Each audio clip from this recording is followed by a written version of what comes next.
São 35 versículos, e eu tinha dito que nós iríamos até o 19, mas não fomos até o 19, né? Nós paramos no 14.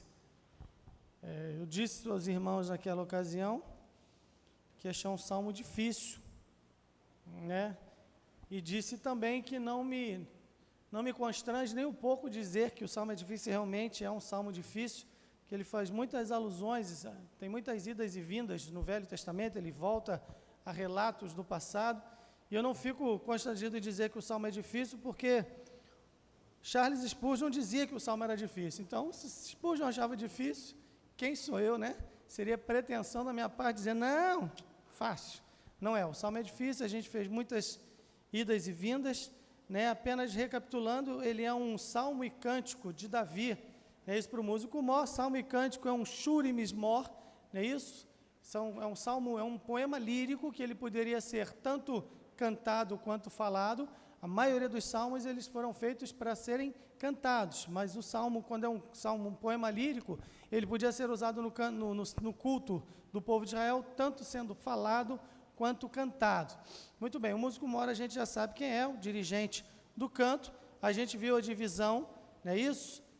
Rapidamente, de 1 a 6, Deus se movimenta, o povo é exortado a louvar com alegria, e motivos para isso são dados. Versículos de 7 a 10, a gloriosa marcha do Senhor no deserto. De 11 a 14, uma celebração de vitórias nas guerras. De 15 a 19, a alegria por Sião. De 20 a 23, é um hino a respeito da bondade e justiça do Senhor, um hino a respeito da bondade, a respeito da segurança dos seus amigos e ruína dos seus inimigos. Os versículos de 24 a 27, novamente ele faz uma alusão, uma referência à marcha do povo no deserto, basicamente no livro de Números, né? Dos versículos de 28 a 31, é uma antecipação pela fé de conquistas ainda maiores. Então o salmista declara a sua fé e profetiza que vitórias ainda maiores virão. E nos versículos de 32 a 35, há uma explosão de cântico ao Senhor. A gente foi até o versículo 14 e parou. Vamos ler o salmo todo novamente, só para os irmãos não pegarem o salmo quebrado. E a gente continua a partir do versículo 15. Nem sei se tem ali, né? Tem? Ah, excelente. Então está ótimo. Então a gente vai ler o salmo todo e depois a gente continua no versículo 15, ok? A palavra de Deus diz então, levante-se Deus e sejam dissipados os seus inimigos. Fugirão de diante dele os que o odeiam. Como se impele a fumaça, assim tu os impeles. Assim como a cera se derrete diante do fogo, assim pereçam os ímpios diante de Deus. Mas alegrem-se os justos e se regozijem na presença de Deus e folguem de alegria. Cantai a Deus, cantai louvores ao seu nome. Louvai aquele que vai montado sobre os céus, pois o seu nome é Senhor, e exultai diante dele. Pai de órfãos e juiz de viúvas é Deus no seu lugar santo. Deus faz que o solitário viva em família, liberta aqueles que estão presos em grilhões, mas os rebeldes habitam em terra seca. Ó Deus, quando saías diante do teu povo, quando caminhavas pelo deserto, Selá, a terra abalava-se e os céus destilavam perante a face de Deus. Até o próprio Sinai foi comovido na presença de Deus, do Deus de Israel. Tu, ó Deus, mandaste a chuva em abundância, confortaste a tua herança quando estava cansado. Nela habitava o teu rebanho. Tu, ó Deus, fizeste provisão da tua bondade para o pobre. O Senhor deu a palavra. Grande era o exército dos que anunciavam as boas novas. Reis de exércitos fugiram à pressa, e aquela que ficava em casa repartia os despojos. Ainda que vos tenhais deitado entre redis, contudo sereis como as asas de uma pomba, cobertas de prata e as suas penas de ouro amarelo. Quando o Onipotente ali espalhou os reis, foi como a neve em Salmão. O monte de Deus é como o monte de Bazã, um monte elevado como o monte de Bazã. Por que saltais, ó montes elevados? Este é o monte que Deus desejou para a sua habitação, e o Senhor habitará nele eternamente. Os carros de Deus são 20 milhares, milhares de milhares. O Senhor está entre eles, como em Sinai, no lugar santo. Tu subiste ao alto, levaste cativo o cativeiro, recebeste dons para os homens e até para os rebeldes, para que o Senhor Deus habitasse entre eles. Bendito seja o Senhor, que de dia em dia nos carrega de benefícios, o Deus que é a nossa salvação. Selá. O nosso Deus é o Deus da salvação, e a Deus o Senhor pertencem os livramentos da morte. Mas Deus ferirá gravemente a cabeça de seus inimigos e o crânio cabeludo do que anda em suas culpas. Disse o Senhor: eu os farei voltar de Bazã, farei voltar o meu povo das profundezas do mar, para que teu pé mergulhe no sangue de teus inimigos e no mesmo a língua dos teus cães. Ó Deus, eles têm visto os caminhos do meu Deus, meu rei, no santuário. Os cantores iam adiante, os tocadores de instrumentos atrás, entre eles as donzelas tocando adufes.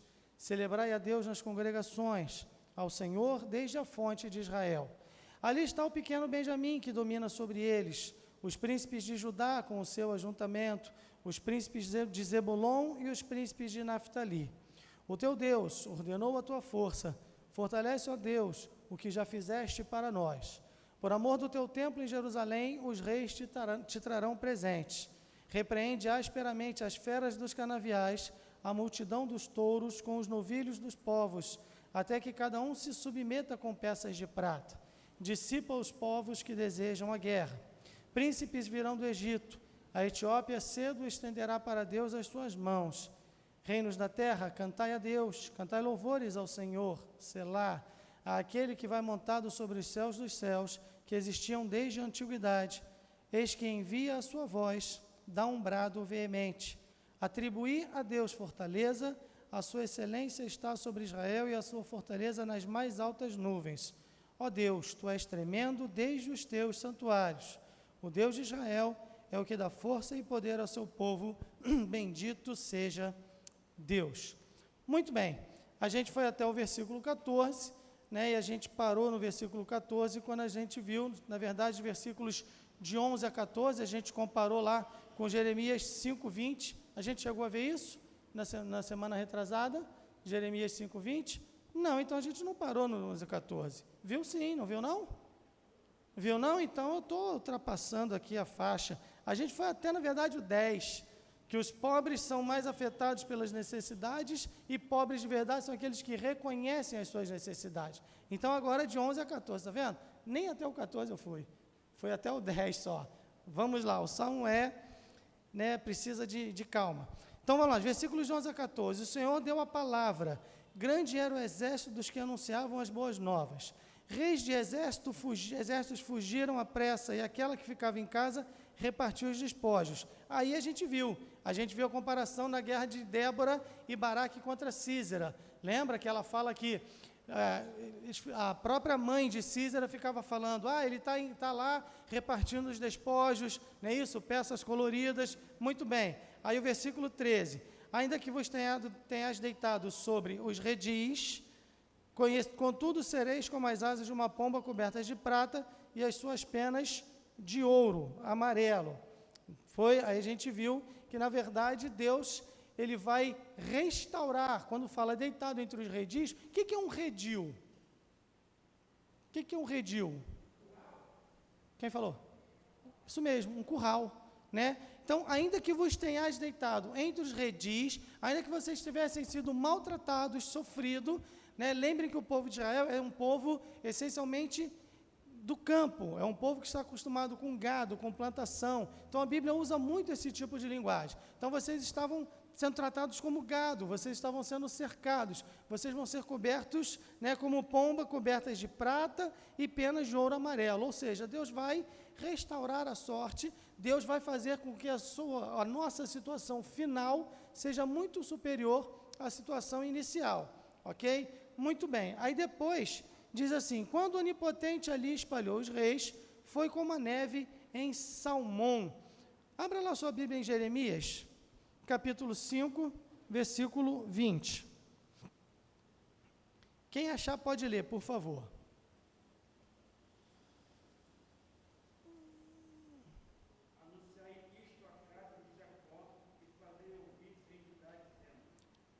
Agora segura aí, espera um pouquinho.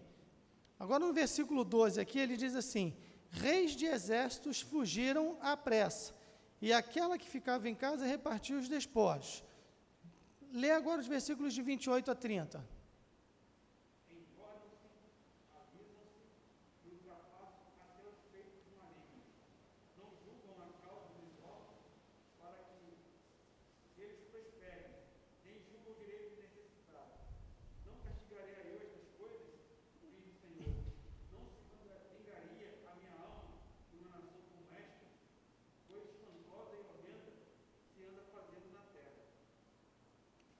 Profetizam falsamente. E é isto? Muito bem, vamos lá. Vamos procurar entender isso aqui. Quando ele fala de Císera, se você for lá em Juízes, né, você vai ver o canto de Débora. É isso, quando Débora, depois da vitória contra Císera, ela vai falar exatamente isso. Naquela época, se multiplicou o número de inimigos contra Israel. Por quê? Qual é o contexto do livro de Juízes? O contexto do livro de Juízes é que o povo se afastava de Deus, Deus permitia que o povo caísse em cativeiro, aí o povo era maltratado, o povo era oprimido, o povo era escravizado. O povo clamava, Deus se compadecia do povo, levantava um juiz, esse juiz é sempre um libertador, ele é alguém que vem e liberta o povo da sua situação de cativeiro. Aí o povo se voltava para Deus, não é isso? Bendito é o Senhor, bendito é o Senhor. Passava um tempo, né, aí a Bíblia diz assim, e a terra esteve em paz por 20 anos, por 40 anos, por 30 anos, o período daquele juiz e um pouco de alguns anos posteriormente. O povo se afastava novamente. Esse ir e vir do povo de Israel no período de Juízes é algo a que o profeta Jeremias faz referência, tanto no seu próprio tempo, quanto em alusão ao que havia no período de Juízes. Veja, no período dos Juízes não é o período dos profetas, é um período muito antes. Quando está no período dos profetas, basicamente, principalmente no período de Jeremias, que é um profeta que chama o povo à responsabilidade muitas vezes, né, ele chega a dizer, porventura não te sucedeu isto quando te afastaste do Senhor no período em que te guiava pelo caminho? Ou seja, o povo vai se afastando de Deus na época de Jeremias. Não percam a linha de raciocínio. O povo se afasta de Deus, Deus envia os profetas. Esse profeta Jeremias, ele é o chamado de profeta chorão. Por que chorão? Não é que ele chorava por si mesmo, ele chorava pelo povo. E ele sempre traz à memória do povo esse período de Juízes. Os profetas profetizam falsamente, os sacerdotes aceitam suborno, e é isso que o meu povo quer. Na época dos Juízes, a gente viu aqui outro dia que não havia rei em Israel, cada um fazia o que achava melhor, o que achava mais certo. Então aqui, o salmista ele faz uma alusão ao período dos Juízes, da guerra, ele faz alusão ao período do profeta Jeremias, e ele está falando exatamente do que acontece quando o povo se afasta de Deus. Qual é o ponto principal aqui? Em todas as épocas do povo de Israel, sempre que o povo se afastava de Deus, as consequências eram terríveis. Agora, tem duas coisas importantes. Primeiro que a gente precisa lembrar, a única verdadeira teocracia que já existiu no mundo foi o povo de Israel. Só, nenhum país nunca foi uma teocracia. O que é uma teocracia? É o governo de Deus. Porque o povo de Israel ele foi formado para ser o povo de Deus. Já tive a oportunidade de dizer para os irmãos, Deus não escolheu um povo, como a gente fala, né? Ah, Deus escolheu um povo de Israel. Não, Ele não escolheu um povo, Ele escolheu um homem, Abrão. Não existia o povo de Israel. Ele vai lá, ele se revela a Abrão, aí a Bíblia diz, Abrão creu no Senhor, isto lhe foi imputado por justiça. Deus faz uma aliança com Abrão, muda o seu nome para Abraão, diz que de Abraão viria uma nação. Esta nação é o povo de Israel. De Abraão vem Isaac, de Isaac vem Jacó, de Jacó vem os chamados 12 patriarcas, não é isso? Os 12 filhos de Jacó, cada um deles vai dar nome a uma tribo. Esse povo de Israel, esses 12 filhos de Jacó, ou Israel, porque Deus muda o nome, não é isso? De Jacó para Israel, quando Jacó luta com o anjo no val do Jaboque, não te chamarás mais Jacó, porque Jacó é suplantador, enganador, que ele faz isso a vida inteira, né? Agora é Israel, príncipe com Deus, aquele que luta com Deus, porque lutaste com Deus e com os homens e prevaleceste. Então os filhos de Jacó são chamados de filhos de Israel, daí vem o povo de Israel. Esse povo é a única teocracia que já existiu. Era um povo governado por Deus, tanto que, quando chega no período de Samuel, Samuel é chamado de último de quem? Dos juízes, não é isso? Samuel não está no livro dos juízes, mas ele é o último dos juízes de Israel. Quando chega na época de Samuel, o povo chega para Samuel e fala assim, olha só, você já está velho, né, e seus filhos não seguem os seus caminhos. Os filhos de Samuel eram péssimos. E aí eles falam assim, nós queremos um rei para que sejamos iguais às nações que estão ao redor de nós. Samuel fica triste e vai falar com Deus a respeito disso. E aí Deus diz o quê? Não fique triste, porque não é a você que eles rejeitaram. Eles estão rejeitando a mim, para que eu não seja rei sobre eles. O único povo que foi uma teocracia foi o povo de Israel. Mesmo no período dos reis, mesmo quando vem Saul, mesmo quando vem Davi, mesmo quando vem Salomão, mesmo quando divide o reino do sul permanece sendo uma teocracia. Por quê? Porque no reino do norte, o reino de Israel, todos os reis foram maus. Foram maus em que sentido? Foram maus no sentido de se afastarem de Deus. Nenhum deles andou com Deus. O reino do sul, que é o reino de Judá, alguns reis foram maus e outros foram bons. Nesse período, enquanto houveram alguns reis bons no povo de Israel, Israel ainda era uma teocracia. Quando o rei andava perto de Deus, o povo andava já perto de Deus. Quando o rei era ruim, o povo se afastava. Em 586 a.C., quando Israel é invadido por Nabucodonosor e é levado para a Babilônia, ali acabou a teocracia. Nunca mais Israel foi uma teocracia. Na época de Jesus, já não era mais. Era o povo judeu, mas não era mais uma teocracia. Tanto é que, quem eram os sumos sacerdotes? Anás e Caifás, não é isso? Anás era sogro de Caifás. Tem alguma coisa errada aí? Tudo. Porque os sacerdotes, os sumos sacerdotes, eles eram todos descendentes de Arão. Arão é o primeiro sumo sacerdote. E todos os sumos sacerdotes, até o período do exílio, eles eram da linhagem de Arão. Quando chega na época de Jesus, o sacerdócio, a posição de sumo sacerdote, já era uma posição político-religiosa. Os romanos escolhiam, ou o próprio povo de Deus escolhia, de forma política. Já não tinha mais aquela descendência. Veja, Anás foi sumo sacerdote, depois era o outro que era o quê? Genro dele. Não tem nada a ver com a linhagem de Arão. E, inclusive, Anás era sogro de Caifás, mas, na verdade, ele ainda tinha influência. É Anás que manda em Caifás. Caifás é meio que uma marionete do seu sogro. Não é mais uma teocracia. Certo? As leis, aquelas leis cerimoniais e aquelas leis de aspecto jurídico que existem no Velho Testamento, elas são exclusivas do povo de Israel. Era uma teocracia.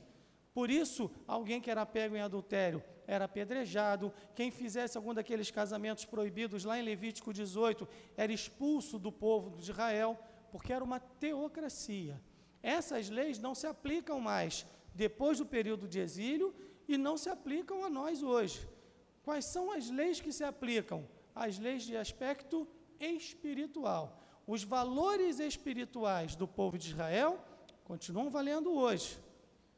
Mesmo aquelas leis cerimoniais, elas apontam para valores espirituais. Estes são eternos. E aí é que a gente entende isso aqui. Por quê? Porque quando o povo se afasta de Deus, vêm as consequências inevitavelmente. Claro que quando era a teocracia, as consequências muitas vezes eram imediatas e muito duras.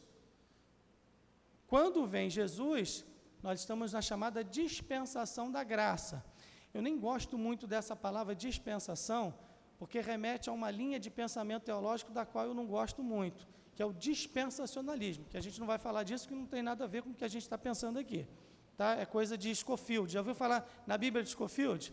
É uma Bíblia dispensacionalista. A Bíblia é igual, tá? Os comentários é que são da linha dispensacionalista. Mas veja, a gente vive no período da graça e Deus, a Bíblia diz que ele é longânimo, de ânimo longo, paciente, mas as consequências vêm. Esses valores são eternos. Então, é isso que o salmista está pontuando. Afastar-se de Deus vai trazer consequências. Então, primeiro ponto, a única teocracia que já existiu foi o povo de Israel. que não é mais, acabou no período de exílio. E a segunda coisa, embora não sejamos, não vivamos numa teocracia, até porque nem judeus nós somos, né? E mesmo que amanhã entre um presidente, o Joel seja eleito presidente da República, Joel é crente, vai ser uma teocracia? Não, não vai. Não vai. Certo? Vai ser um presidente crente. Como pode ter um presidente ateu, um presidente espírita, um presidente qualquer coisa, não vai ser teocracia. Mas, embora não vivamos numa teocracia, permanece o valor espiritual. A lição permanece. Afastar-se de Deus vai trazer consequências. E muitas vezes, hoje, o povo de Deus, e aí eu estou falando de maneira geral, se comporta como o povo na época de Jeremias. Coisa esquisita está acontecendo, é o que Jeremias está dizendo. Os profetas profetizam falsamente. Os sacerdotes aceitam suborno. E o meu povo gosta. Parece familiar a você? A gente não vê isso aí todo dia? Falsos profetas falando um monte de mentiras, né? E gente aplaudindo. Não falta gente para aplaudir. É literalmente bater palma para doido dançar. Não é isso? É o que a gente vê direto. Então, veja, embora os períodos sejam totalmente diferentes, o período de Juízes é diferente do período dos profetas, que é diferente do período do Velho Testamento, que é diferente do período de hoje, o homem ele é basicamente o mesmo. E permanece uma verdade: afastar-se de Deus vai trazer consequências. Difícil? Pouquinho, mas a gente caminha, tá?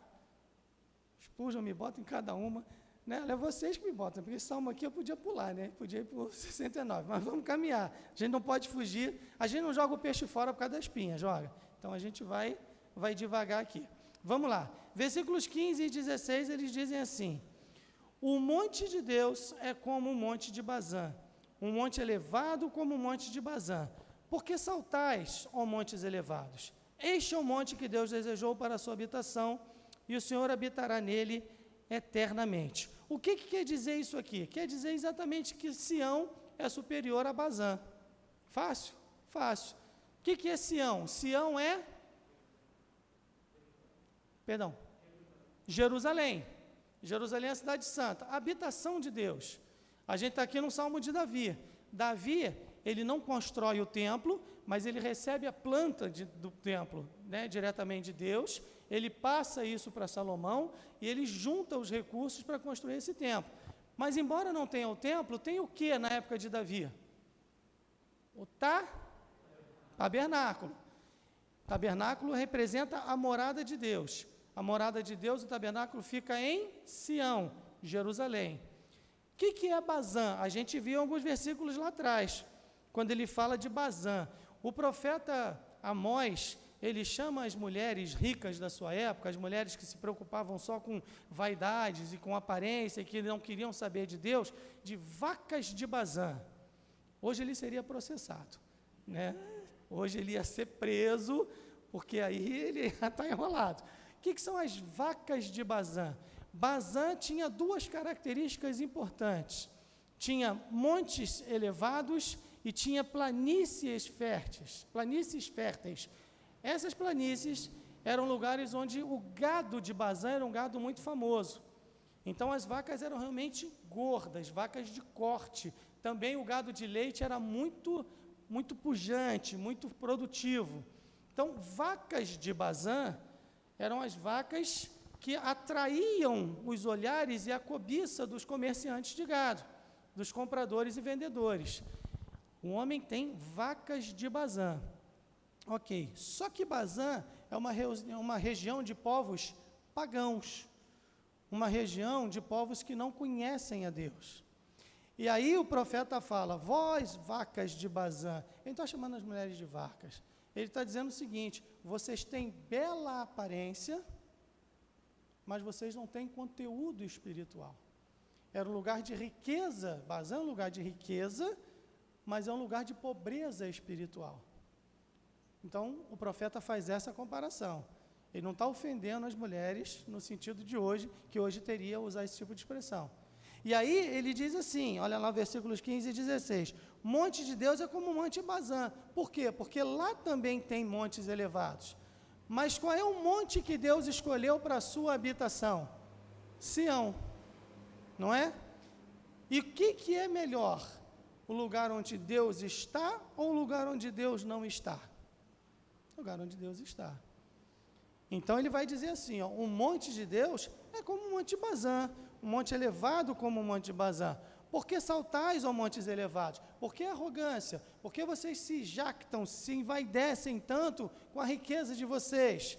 Por quê? Este, está fazendo referência ao Monte Sião, é o monte que Deus desejou para a sua habitação, e o Senhor habitará nele eternamente. Sião é superior a Bazã. Valores espirituais são mais importantes do que valores materiais. Ok? Muito bem.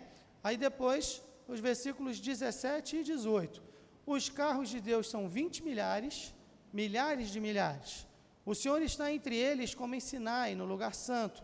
Tu subiste ao alto, levaste cativo o cativeiro, recebeste dons para os homens e até para os rebeldes, para que o Senhor Deus habitasse entre eles. Uma coisa importante aqui. O poder demonstrado no Sinai está disponível para o povo de Deus. Sinai é o monte da...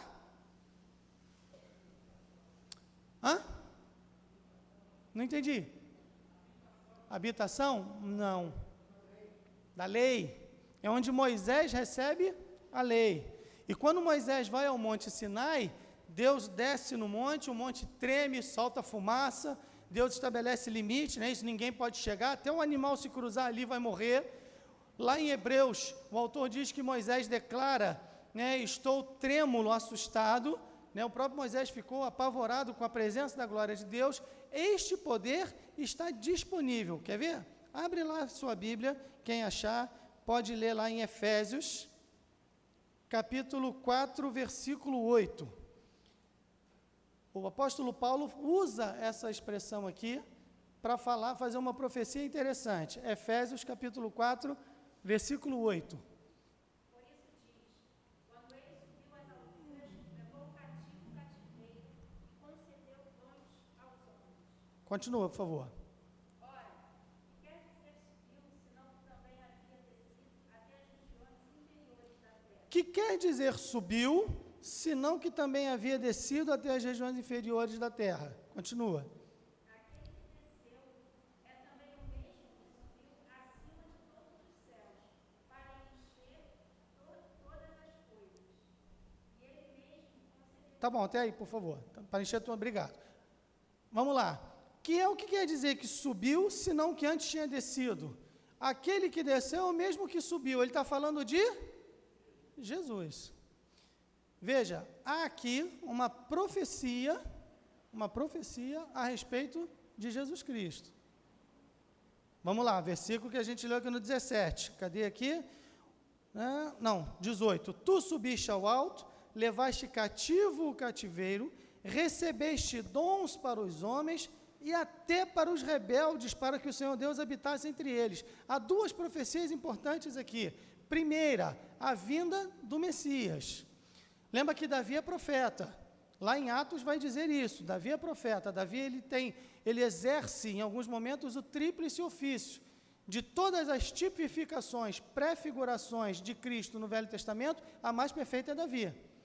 Davi, ele é rei, Davi tem o dom profético e ele em alguns momentos, poucos, mas ele exerce a função de sacerdote. Profeta, sacerdote e rei. Não é à toa que Jesus Cristo é chamado de filho de Davi. É um título fazendo referência ao maior dos reis de Israel. Tranquilo? Então veja, Davi faz a profecia aqui ao Cristo que viria, ao Messias, ao ungido, e ele vai falar o seguinte: recebeste dons para os homens e até para os rebeldes. Para quê? Para que Deus habitasse entre eles. Como é que Deus vai habitar entre rebeldes? Como é que Deus vai habitar no meio daqueles que não são o seu povo? Quando aqueles que não são o seu povo se convertem. Aqui é uma profecia da chamada dos gentios. Paulo cita isso na carta aos Efésios, na carta aos Efésios é que Paulo vai dizer que Deus quebrou, derrubou a parede de separação que havia entre judeus e gentios. Certo? O Salmo tem este viés profético também. E deu dons aos homens. Se a Cristina continuasse lendo ali, e você ler depois, você vai ver, deu uns para pastores, profetas, deu dons indiscriminadamente. Esse indiscriminadamente é independente de serem judeus ou gentios. Então, este poder que foi manifestado no Sinai, que a gente viu nos versículos anteriores, lá no começo, a gente viu que Deus se manifesta no Sinai, mostra esse poder, ele agora habita em Jerusalém, esse poder está disponível para todos quantos queiram se aproximar de Deus. Muito bom. Vocês estão me olhando com uma cara, eu estou ficando assustado. Só estão me olhando, não me olhem assim, gente, por favor, senão eu fico tímido. Vamos lá. Versículo 19, ele diz assim, está muito ruim, irmão, se estiver muito difícil, por favor. Pastor, a gente faz igual IBD aqui, pastor. Não entendi não, repete. Por favor, o Salmo é difícil. O Salmo é difícil, então não se acanhem de levantar a mão, por favor. Vamos lá, versículo 19. Bendito seja o Senhor, que de dia em dia nos carrega de benefícios, o Deus que é a nossa salvação. Aí tem uma selá aqui, para a gente parar e pensar. A salvação não deve ser esquecida em meio aos benefícios de cada dia, e os benefícios de cada dia não devem ser esquecidos em meio à alegria pela salvação. O que isso quer dizer? Vamos lá. A salvação não deve ser esquecida em meio aos benefícios de cada dia. Deus nos abençoa todos os dias. Água, comida, vestes, família, amigos, saúde, trabalho, não é isso? E Deus vai nos abençoando. E muitas vezes Deus vai nos dando até mais coisas. O apóstolo Paulo diz que Ele é poderoso para nos dar muito além do que pedimos ou pensamos. Quem aqui já recebeu alguma bênção de Deus que não tinha nem pensado que iria receber um dia? Pois é, né? Deus nos dá coisas que às vezes a gente, caramba, nunca pensei que Deus fosse me dar isso. Mas no meio desses benefícios de cada dia, a gente não pode esquecer da salvação, que é o benefício mais importante de todos. Agora, os benefícios de cada dia não devem ser esquecidos em meio à alegria pela salvação. O que isto significa? Significa que o crente, ele sabe que o mais importante é a sua vida com Deus no céu, mas ele também não se esquece de se alegrar e ser grato a Deus por aquilo que ele tem neste mundo. Mesmo que ele não tenha tudo que ele deseja. Aí é um teste de gratidão. Poxa, minha vida está difícil, muitos problemas, dificuldades, lutas, doenças, etc, etc. Quero morrer. Aí o crente entra naquela morbidez, né? Ele deixa de ser grato pela vida por causa da salvação que ele tem. Isso também é errado. Os puritanos usavam uma expressão e diziam assim, o crente não tem medo da morte, o crente aguarda a morte como algo que virá inevitavelmente um dia, mas ele não se apavora, mas o crente não fica cortejando a morte, né? Ah, não, outro dia a Cleide chamou a atenção de uma conhecida nossa lá, esse mundo é horrível, essa droga desse mundo, não sei o quê. A Cleide falou para ela, horrível nada, foi Deus que fez. Olha quanta coisa bonita tem no mundo. Está ruim por causa da gente mesmo, a gente que torna as coisas ruins. A vida é um dom maravilhoso. O que você tem seu que valha mais do que a vida? Nada, né? Só a própria vida, só a vida eterna, né? Mas neste mundo aqui, o que vale mais? É a vida. É a vida. Aquele camarada que é famoso aí da informática, Steve Jobs, não é isso? Que criou ele criou o quê? Me ajuda aí, os jovens aí. Computador pessoal, não é isso? Aí escreveram um livro dele, a biografia dele. Eu não sei se na biografia dele está exatamente isso, mas eu estava lendo um texto que ele, quando ele estava doente, já pouco antes dele morrer, ele dizia assim, conforme eu fui amadurecendo, fui crescendo, eu percebi que todos os meus milhões não eram suficientes, porque eu tenho hoje recursos para comprar qualquer coisa, e tinha mesmo, né? Tinha um pouquinho de dinheiro ele guardado, né, para um dia difícil. Mas a minha saúde está indo embora. E os melhores médicos não são capazes de restaurar o que eu estou perdendo. Ele sabia que ele estava morrendo. E aí ele começa a refazer, né? Eu até depois vou trazer esse texto para ler para os irmãos aqui, a conclusão de um homem, só que o triste é que ele é um homem que morre sem Deus. E deve ser muito frustrante, né? Porque um camarada que conquistou o mundo, por assim dizer, ele fica doente e ele sente a saúde indo embora, ele tem dinheiro pra caramba, mas não foi suficiente, porque o dinheiro paga remédios e bons médicos, mas não compra saúde. Dinheiro pode comprar uma casa, mas não compra um lar, né? Dinheiro paga por sexo, mas não compra amor. As coisas essenciais da vida a gente não conquista com dinheiro. Então é bom se o homem tem dinheiro, mas tem essas outras coisas. E se não tem, deve ser muito frustrante. E ele morre nessa frustração. Mas veja, o crente, ele não se esquece da salvação por causa dos benefícios, ele não se prende só a este mundo, mas ele também não se esquece de agradecer pelos benefícios por causa da salvação. Ah, não, eu só quero ir para o céu logo, quero me livrar disso aqui. Não quero me livrar. A vida é um dom de Deus. Família, amigos, né, momentos de alegria, momentos de prazer, momentos de satisfação, né, coisas simples do dia a dia, né, eu já fui lá visitar o Jadir, batemos um papo lá, rimos, tomei um suco de acerola, que os irmãos morram de inveja, né, Betinha? Tomei um suco de acerola, aí depois cheguei aqui, as irmãs estavam aqui ornamentando, ajudando, a gente ficou aqui, bateu um papo, riu, brincou, não é isso?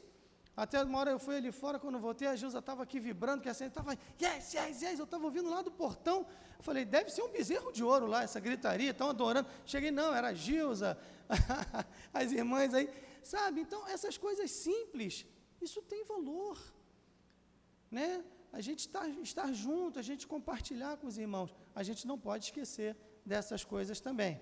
Versículo 20, ele diz assim, nosso Deus é o Deus da salvação, e a Deus, o Senhor, pertencem os livramentos da morte. O que Deus é para o seu povo? É sua posse. Ele fala, nosso Deus. É uma posse que a gente tem. Não é bom poder dizer, meu Deus? Meu Deus. Deus é o meu Deus, ele não está distante. Não é uma ideia abstrata, ou não é um Deus. Não, é o meu Deus. Ele é a sua salvação também. Está lá, o nosso Deus é o Deus da salvação. E a Deus, o Senhor, pertence os livramentos da morte. Sabe o que isso significa? Você é imortal até chegar o dia que Deus decidir. Ninguém pode tirar a sua vida se Deus não permitir. Ninguém. Né? Deus vai cuidar de você. Jó 14:5 diz que os nossos dias estão contados. A gente não sabe quantos são e é bom que não saibamos. Mas, até que chegue no dia que Deus decidiu, você não vai morrer. Você pode ficar doente, você pode ser assaltado, pode acontecer acidente, pode acontecer um monte de coisa. Você estará aqui até cumprir o prazo que Deus determinou. A Ele pertencem os livramentos da morte. Muito bem. Versículo 21, ele diz assim, Deus ferirá gravemente a cabeça de seus inimigos, o crânio cabeludo do que anda em suas culpas, poder, orgulho, astúcia e a própria existência do mal serão destruídos por Deus. Quando ele fala cabeça, crânio cabeludo, está falando o quê? Do poder do mal, né, dos inimigos, da astúcia, da arrogância, da vaidade, tudo será destruído por Deus no dia do juízo final. Versículos de 22 a 25. Disse o Senhor, eu os farei voltar de Bazã, ó Bazã aí de novo, farei voltar o meu povo das profundezas do mar, para que o teu pé mergulhe no sangue de seus inimigos e no mesmo a língua dos teus cães. Ó Deus, eles têm visto os teus caminhos, os caminhos do meu Deus, meu rei no santuário. Os cantores iam adiante, os tocadores de instrumentos atrás, entre eles as donzelas tocando adufes. Então, duas coisas importantes. Primeiro, Deus resgata o seu povo. De quê? Das atrações do mundo. Lembra que Bazã é um lugar fértil, é um lugar rico, é um lugar de prosperidade material, mas que não tem Deus. Bazã que representa o mundo, os atrativos do mundo, para que nós não nos esqueçamos de Deus. Deus resgata o seu povo. Ele diz aqui, eu os farei voltar de Bazã, vou trazer o meu povo. E nos livra da escravidão do mundo. Diz aqui, ó, das profundezas do mar. Quantos, muitas vezes, que andaram na igreja, se afastaram, são escravos do mundo hoje, mas se são crentes verdadeiramente, eles voltarão, né? Deus resgata das profundezas do mar. Segunda coisa importante, Deus honra o seu povo. Versículo 23, para que o teu pé mergulhe no sangue dos teus inimigos e no mesmo a língua dos teus cães. Davi é um homem de guerra, um homem de combate. Ele usa expressões de guerra. Deus honra o seu povo, em primeiro lugar, dando vitória. Ele honra o povo quando dá vitória, e ele honra o seu povo quando ele exibe o culto verdadeiro. Versículo 24, ó Deus, eles têm visto os teus caminhos, os caminhos do meu Deus, meu rei no santuário. Os cantores iam adiante, os tocadores de instrumentos atrás, entre eles as donzelas tocando adufes. O que é isso aqui? Era a procissão do culto de Israel. Muito provavelmente uma alusão ao transporte da arca. Lembra que Davi, quando ele lá levar a arca de volta para Jerusalém, ele vai fazendo um culto, a Bíblia diz que ele vai dançando diante do Senhor, tem hinos, tem cânticos, tem sacrifício, ele exibe o culto verdadeiro. Então ele está mostrando aqui o povo sendo honrado, porque o povo de Deus é aquele que sabe cultuar a Deus. Versículos 26 e 27, gente, daqui a pouco tem que parar, esse salmo está complicado. Versículos 26 e 27, celebrai a Deus nas congregações, ao Senhor desde a fonte de Israel. Ali está o pequeno Benjamim que domina sobre eles, os príncipes de Judá com seu ajuntamento, os príncipes de Zebulon e os príncipes de Naftali. O que isso quer dizer? A variedade do canto, a variedade do louvor. A gente precisa voltar lá no Gênesis. Vamos lá. Ali está um pequeno Benjamim que domina sobre eles. Quem é Benjamim? Um dos 12 filhos de Jacó. Isso? Benjamim, ele é a menor tribo de Israel. Não é? Benjamim é a tribo que foi praticamente destruída. A gente viu isso lá no período dos Juízes. Então, ela é uma tribo pequenininha. Guarda essa informação. Quem é Judá? É uma tribo grande, é uma tribo forte, é uma tribo poderosa, é a tribo que marchava em primeiro lugar no deserto, quando Deus organiza o acampamento, né? Judá sempre que é na frente, e de Judá vem Davi, de Judá vem Jesus, e Jesus é o leão da tribo de Judá. Guarda essa informação. Aí depois ele fala quem? Os príncipes de Zebulon. Quem é Zebulon? Rapidinho aí, Gênesis 49, 13. Abre lá. Quem achar pode ler. Gênesis 49, 13.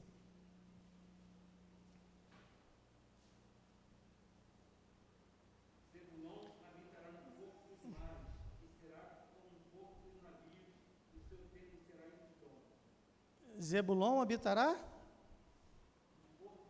Porto dos Mares. Isso aí é a bênção de Jacó. Antes de morrer, ele profere uma bênção sobre cada um dos seus filhos. Zebulon é a tribo que vai habitar, é a tribo costeira, que habita, né, na costa, no litoral. É a tribo de comerciantes. Zebulon foi uma tribo que enriqueceu muito. Guarda essa informação. Depois lê agora o versículo 21. Naftali.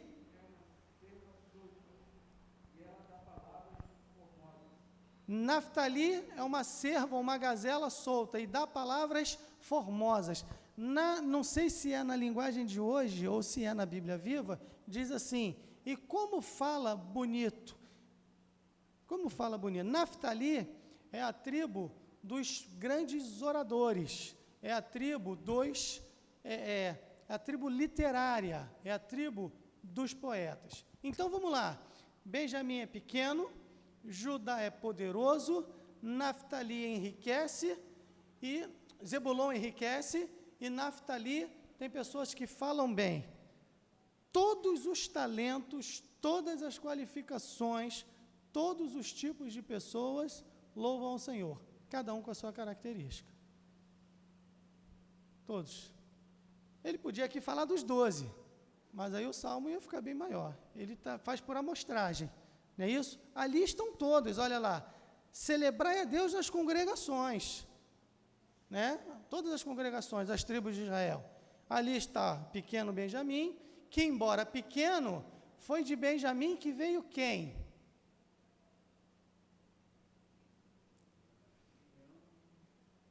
Gideão. Quem mais? Eude, juiz, Eude, canhoto, né? Que mata Eglon, o rei gordão. Sim, mas tem alguém mais importante que vem de Benjamim. Saul. Embora pequena, deu o primeiro rei ao povo de Israel. Embora sejamos pequenos, Deus pode usar a nossa vida e fazer algo grande conosco. Judá é a tribo forte e poderosa, mas ela dá o maior dos reis de Israel. É isso? Que até hoje, falou em rei, judeu pensa em Davi. E Jesus é o filho de Davi. Jesus é da descendência de Davi. Ok. Aí vem Zebulon, habita o povo litoral. É um povo que enriquece, que se afasta de Deus, e Naftali fica, quando chega o Novo Testamento, aí Naftali está numa região que é chamado de quê? Você tinha Samaria, você tinha Judeia, você tinha Pérea, que não tinha quase importância nenhuma, e você tinha a...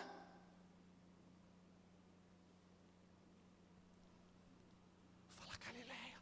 Você tinha a Galileia. Galileia dos gentios. O povo que andava em trevas viu uma grande luz. Nas regiões de Zebulon e Naftali. Aí em Zebulon, tribo costeira, tribo que enriqueceu, tribo que se afastou de Deus, e Naftali, de oradores poderosos, de grandes discursadores, de grandes poetas, tribo literária, também se afastou de Deus, mas foi naquela região que brilhou a luz do Salvador. Não é legal isso? Eu acho sensacional.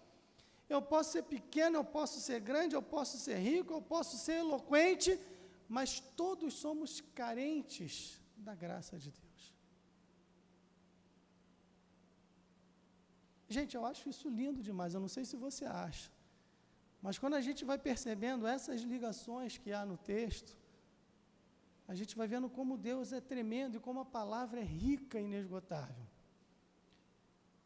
Aí tem o versículo 28, mas não vem hoje não dá tempo, são 8h30 já, a gente precisa parar. Pode falar, irmão Eliseu.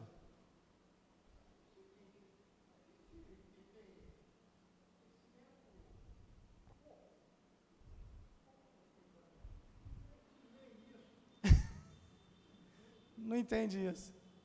Não, mas a minha função é justamente explicar, eu estou aqui para isso mesmo. Nem sempre eu consigo, tá? Nem sempre eu consigo transmitir, mas é isso mesmo. Às vezes a gente lê e não percebe. Mas, irmãos, eu digo uma coisa, eu tenho obrigação de saber mais do que os irmãos. Por quê? Porque eu sou bom pra caramba. Porque eu sou inteligente? Não. Porque eu sou pastor, é minha função, né? É inadmissível que eu entenda mais de engenharia do que o irmão. Até porque eu não entendo chongas de engenharia. Eu não sou engenheiro. É inadmissível que eu entenda mais de música do que a Gilza, que eu entenda mais de trabalho com criança do que a Cristina. Não posso, né? Que eu toque mais violino do que o Si, que está aprendendo, mas eu não sei tirar uma nota de violino, certo? Então, o pouco que você sabe é o muito que eu não conheço. Não adianta. Se eu sou o pastor, eu tenho que saber. E a minha função é essa mesmo, é explicar e gastar tempo fazendo essas ligações, e gastar tempo. Então, irmãos, não se constranjam de não saber. Para eles era muito claro. Para eles era exatamente. Para eles, exatamente. É igual hoje. A gente está muito longe, então eu tenho que pesquisar, eu tenho que buscar para trazer isso para os irmãos. É que nem hoje. Eu trabalho no colégio, eu lido com adolescentes. Eles começam a falar dessas coisas de computador, de não sei o quê, aquilo para eles é tão natural. E eu me sinto um dinossauro. Eu falo, caramba, eu não sei nem do que eles estão falando, né? E aí, de vez em quando, eu pergunto lá, outro dia, a menina de 14 anos falou assim, André, tá de brincadeira, vou te atualizar. Aí eu falei, me atualiza, porque eu estou aqui perdido nesse negócio. É assim mesmo, é assim mesmo. Quando o salmista escreve aqui, aquilo era algo que estava próximo deles ou uma distância muito menor.